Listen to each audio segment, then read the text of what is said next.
नमस्कार। हमारी इस खास चर्चा में आपका स्वागत है। मैं हूँ राजीव मिश्रा। आज बात करेंगे एक ऐसे ज्वलंत विषय के बारे में जो इन दिनों भारत में बहुत तेजी के साथ वायरल हो रहा है, यानी कि सिलेक्शन पॉलिसी को लेकर। एक ऐसा खिलाड़ी जिसने आईपीएल में बहुत रन बनाए, चैंपियंस ट्रॉफी में सबसे ज्यादा रन बनाए, और उसका सिलेक्शन एशिया कप के लिए नहीं हुआ। और उसके बाद से पिछले कुछ घंटों से बात करें या जब से टीम सेलेक्ट हुई है, तब से लगातार सेलेक्टर्स को लेके, टीम मैनेजमेंट को लेके बहुत ज्यादा सवाल खड़े किए जा रहे हैं।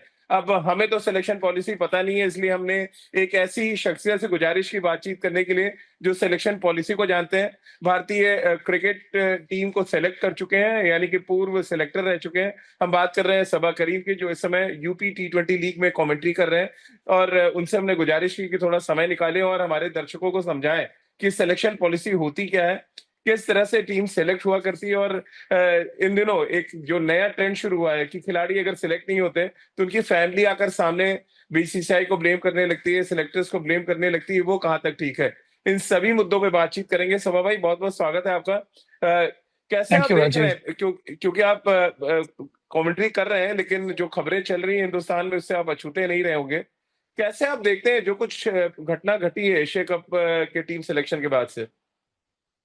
राजीव, मुझे ऐसा लगा ये टीम देखने के बाद कि चयनकर्ताओं ने बहुत ही मिक्स मैसेज दिया है जी। प्लेयर्स को। और मैं मिक्स मैसेज में इसलिए कहना चाह रहा हूँ कि हम्म। जनरली सिलेक्शन कमेटी का काम ये होता है, पॉलिसी तो हर सिलेक्शन कमेटी अपनी अलग अलग तरह से बनाती है। पर जी। पॉलिसी में सबसे पहला काम ये होना चाहिए कि सिलेक्शन का जो पैमाना है वो एक होना चाहिए हर एक खिलाड़ी के लिए। और इस हम्म। बार जो टीम का चयन हुआ है वहां पर अलग अलग पैमाने रखे गए हैं स्पेसिफिक खिलाड़ियों के लिए। अब उदाहरण के तौर पे आपने शुभमन गिल को टीम में शामिल किया है। किस जी। बेसिस पे आपने उनको शामिल किया है? उनको आपने शामिल किया है उनके T20 के प्रदर्शन पर जो उन्होंने आईपीएल में करके दिखाया था।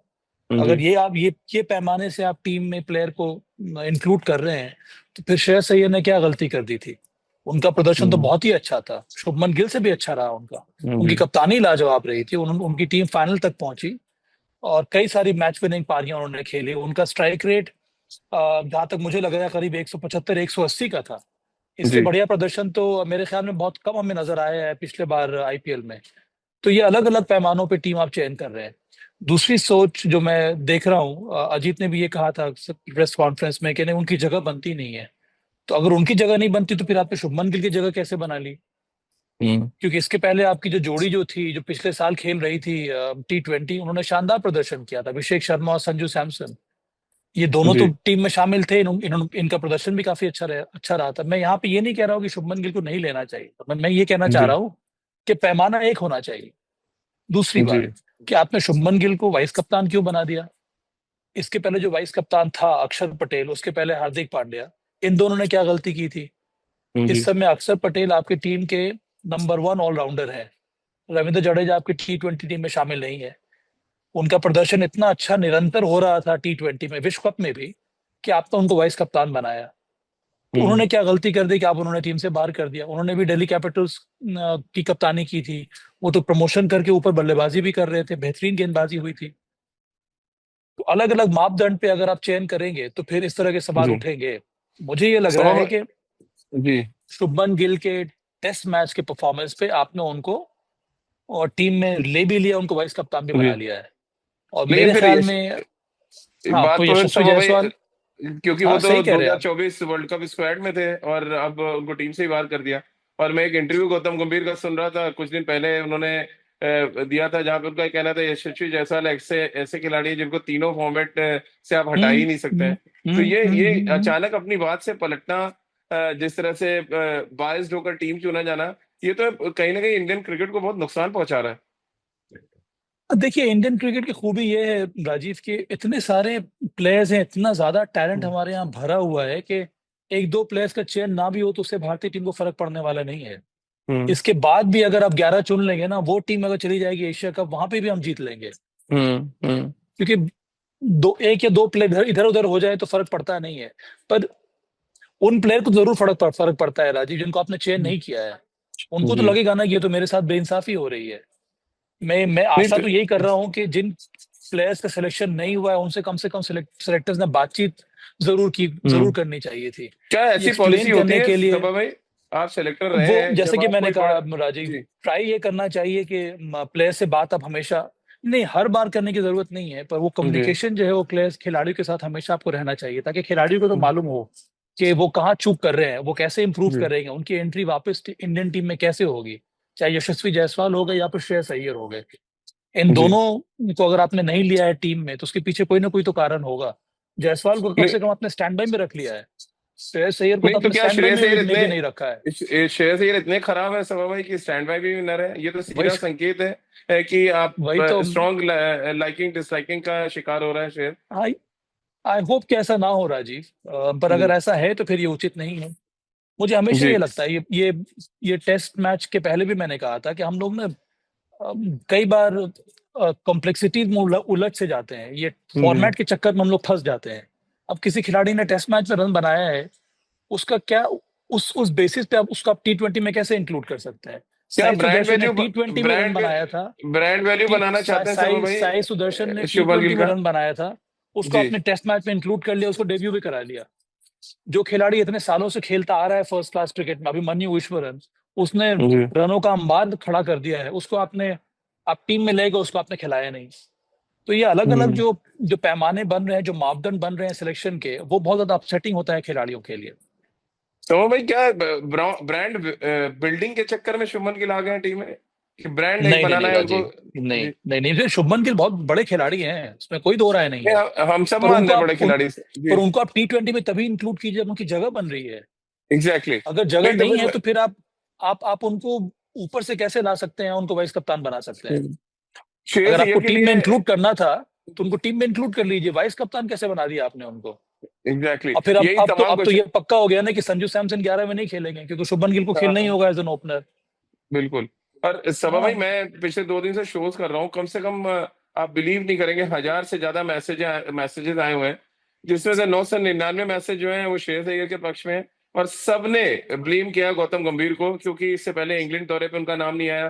फिर उसके बाद अब जिस तरह से एशिया कप में उनके साथ ट्रीटमेंट हुआ, लोग कनेक्ट कर रहे हैं कि कोलकाता नाइट राइडर्स में जो विवाद हुआ था वो कहीं ना कहीं कैरी कर रहे हैं। और गौतम गंभीर के कैरेक्टर के बारे में कहा जा रहा है कि वो रोहित शर्मा, विराट जैसे लोगों को अगर बाहर का रास्ता दिखाने का एक माध्यम बन सकते हैं, तो फिर श्रेयस अय्यर क्या चीज है?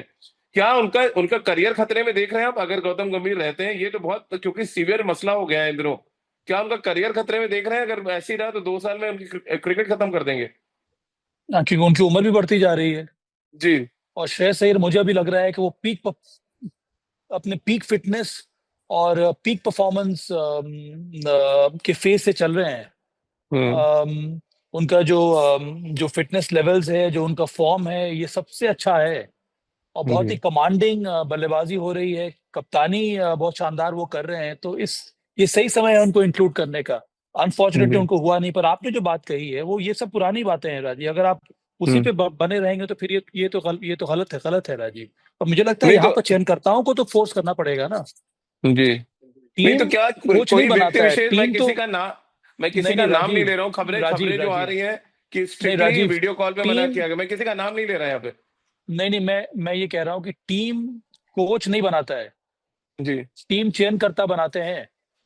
11 जो है वो कोच और कप्तान मिलके चुनता है। हम्म। तो इसीलिए सबसे लेकिन। पहले अगर सवाल उठेंगे वो सिलेक्शन कमेटी के ऊपर उठेंगे। अब जो भी हम्म। कह लें, जितने भी मीडिया में स्पेकुलेशंस हो जाए, क्योंकि टीम बनाने का काम है चयनकर्ताओं का है, और वो हम्म। प्रोफेशनल काम है उनका। तीन तीन और खिलाड़ी सभा भाई जिनको लेके बहुत क्वेश्चंस हो रहे हैं। रिंकू सिंह जिन्होंने 100 बना दिया, आपके सामने ही बनाया उन्होंने 100 यूपी लीग में। लेकिन हम्म, आईपीएल, अगर आईपीएल पैमाना है तो वहां तो 200 रन है उनके, 10 छक्के कुल टोटल लगे थे। फिर शिवम दुबे हम्म, जिन्होंने आईपीएल में गेंदबाजी ही नहीं की, आपने ऑलराउंडर कैटेगरी में उनको रख दिया है। यहाँ तक खबरें आने लगी कि जो पॉलिटिकल प्रेशर बहुत ज्यादा बन रहे थे कुछ खिलाड़ियों को लेके। ये कितना हद तक ठीक आप मानते हैं, ये सब चीजें जो अचानक निकल कर आने लगी सामने? जहां तक मेरा अनुभव है राजीव, इस तरह का प्रेशर कभी भी नहीं आया हमारे कमेटी जी। के ऊपर। पर इस समय क्या हो रहा है ये कहना बड़ा मुश्किल है, पर ऐसा होना नहीं चाहिए, और मुझे नहीं लगता है कि ऐसा हुआ है। हम्म। रिंकू अ, सिंह के को मुझे अभी भी लगता है, जिस तरह की उन्होंने बल्लेबाजी की है कल के मैच में, जब भी उनको मौका मिला उनकी कोशिश पूरी रहती है। बहुत ही हम्म। सेल्फलेस खिलाड़ी हैं। और जिस पोजीशन पे वो जाते हैं, नंबर 6 नंबर 7 पे, अगर आप कंसिस्टेंसी की तलाश करेंगे तो वो मिलना बहुत मुश्किल है।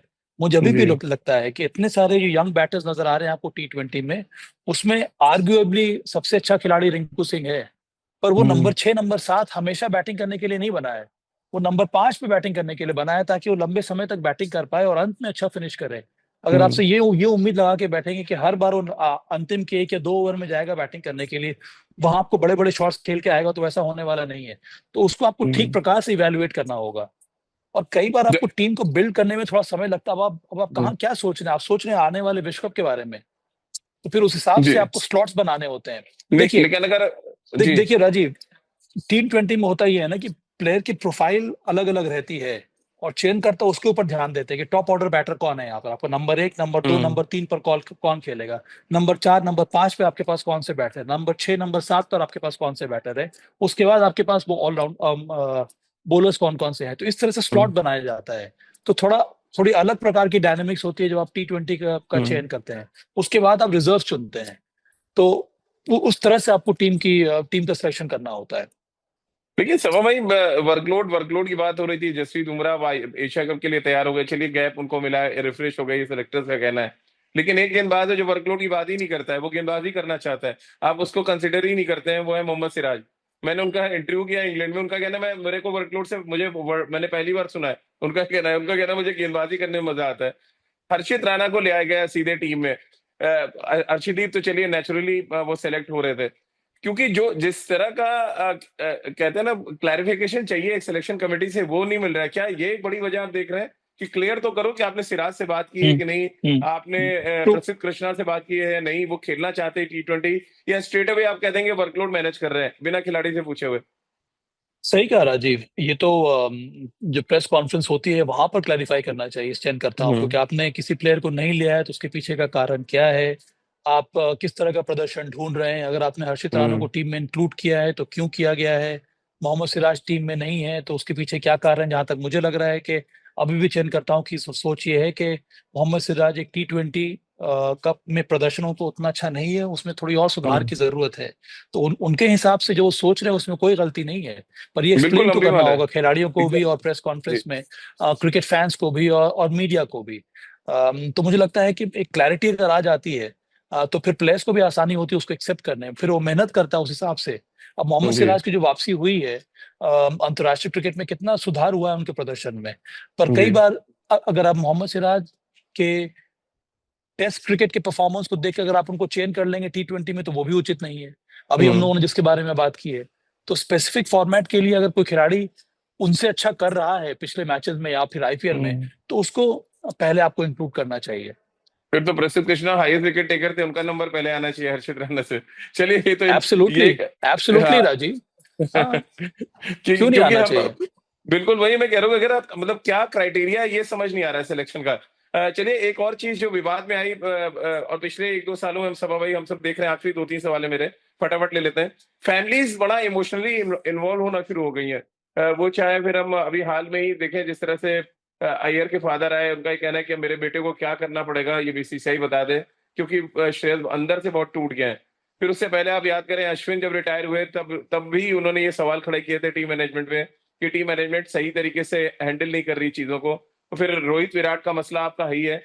एक साल में इतनी घटनाएं होना, टीम मैनेजमेंट को एलिगेशन लगना खिलाड़ियों के फैमिली की तरफ से, ये तो कोई, इसको आप कैसे देखते हैं? और मैनेजमेंट तो वही है पिछले 1-1.5 साल से, लेकिन जो दौर चला एलिगेशन का वो बढ़ता चला जा रहा है। बड़ा ट्रिकी सब्जेक्ट है ये राजीव, क्योंकि हम एक बहुत ही एक डेमोक्रेटिक कंट्री में रहते हैं। आप किसी को रोक नहीं हम्म। सकते हैं कुछ बोलने के लिए। आप खिलाड़ी के ऊपर पाबंदी लगा सकते हैं कि जो सेंट्रली कॉन्ट्रैक्टेड प्लेयर्स हैं वो मीडिया से बात नहीं करें। और हम्म। मुझे नहीं लगता है कि सेंट्रली कॉन्ट्रैक्टेड प्लेयर्स इस तरह की बात करते हैं मीडिया से उनके उनके हम्म। सिलेक्शन के बारे में। हमने कभी भी नहीं सुना श्रेयस अय्यर के बारे में या फिर अभिमन्यु ईश्वरन से। अगर उनसे पूछा जाता है तो वो यही कहते हैं ना कि नहीं, मैं मेहनत करूंगा, मेरी कोशिश ये होगी कि वो टीम हम्म। में वापसी आए। पर उनके जो रिलेटिव्स हैं या फिर गार्जियंस हैं, उनको आप किस तरह से रोक सकते हैं? क्या इस तरह हम्म। से बीसीसीआई कोई उस तरह नहीं, के इससे सभा भाई आप भी सेलेक्टर है, कभी नहीं हुआ ऐसे, बहुत से खिलाड़ी रिजेक्ट हुए होंगे, तो ये हाँ मतलब तो ये साफ दिखा रहे हैं सिलेक्शन नहीं, रिजेक्शन ज्यादा हो रहे हैं इस समय। नहीं राजीव, ये सोशल मीडिया का भी जमाना है ना, तो सब लोग अच्छा। सामने आके कई सारे प्लेटफॉर्म्स है वहां पर अपने आप को एक्सप्रेस करते हैं। पर यहाँ पे थोड़ी मेच्योरिटी की जरूरत है राजीव। जी। इससे बीसीसीआई या फिर चयनकर्ताओं के ऊपर कोई जोर नहीं होना चाहिए अ, उस खिलाड़ी को टीम में लेने का, नंबर एक। नंबर हम्म। दूसरी दूसरी बात यह है कि इससे खिलाड़ियों के चयन पर कोई असर नहीं पड़ना चाहिए। हम्म। हाँ, खिलाड़ी अगर अच्छा एग्जैक्टली। प्रदर्शन कर रहा है तो जस्ट बिकॉज के उसके पेरेंट ने या फिर गार्जियन ने कुछ कह दिया है, तो फिर ऐसा नहीं होना चाहिए कि आप नाराज हो जाएं और कहें कि नहीं नहीं, इसको तो अब टीम में हम हम्म। लेंगे नहीं, क्योंकि उसमें जी। उस खिलाड़ी का कोई दोष नहीं है। हाँ, खिलाड़ी जितनी भी कोशिश करे वो एक हद तक ही समझा सकता है अपने पेरेंट को या हम्म। गार्जियन को। पर अंत में पेरेंट और गार्जियन उनकी अपनी जिंदगी है, वो एक्सप्रेस कर रहे हैं। हम्म। मेरे ख्याल में उसी प्रकार हम्म। से चयनकर्ताओं को और टीम मैनेजमेंट को भी लेना चाहिए उस व्यूज को। जी। सो वही आखिरी सवाल, एशिया कप के लिए टीम तो बन गई है, हम चाहे जितना भी कहें, लेकिन दिल से यही चाहेंगे जो भी टीम जाए जीते। कितना बैलेंस टीम लग रही है और कितना चैलेंजिंग बाकी ऑपोजिशंस लग रहे हैं, अफगानिस्तान, श्रीलंका, पाकिस्तान की बात कर लें। क्या हम बहुत स्ट्रॉन्ग टीम के तौर पे जा रहे हैं एशिया कप? आपको लग रहा है ऑल डिपार्टमेंट से हमने टिक कर रखे हैं? हाँ राजीव, इसमें कोई दिक्कत नहीं होनी चाहिए। मुझे लगता है कि जी। एशिया कप में हमारी टीम और दूसरी टीम में बहुत बड़ा अंतर है। और जी। इसमें से अगर हम 4-5 खिलाड़ी भी नए ले आए तब भी हम जीत जाएंगे, बिकॉज जी। हम बहुत बढ़िया क्रिकेट खेल रहे हैं T20 में इस समय। और जी। खिलाड़ियों को बहुत ज्यादा अनुभव है, बैलेंस काफी अच्छा है, तो मेरे ख्याल में कोई दिक्कत नहीं होनी चाहिए इस बार भी जीतने में। चलिए सभाभी, बहुत बहुत शुक्रिया आपका, आपने थैंक समय यू निकाला, राजीव। हमसे बातचीत की, और मुझे पता है आपको जल्दी निकलना है।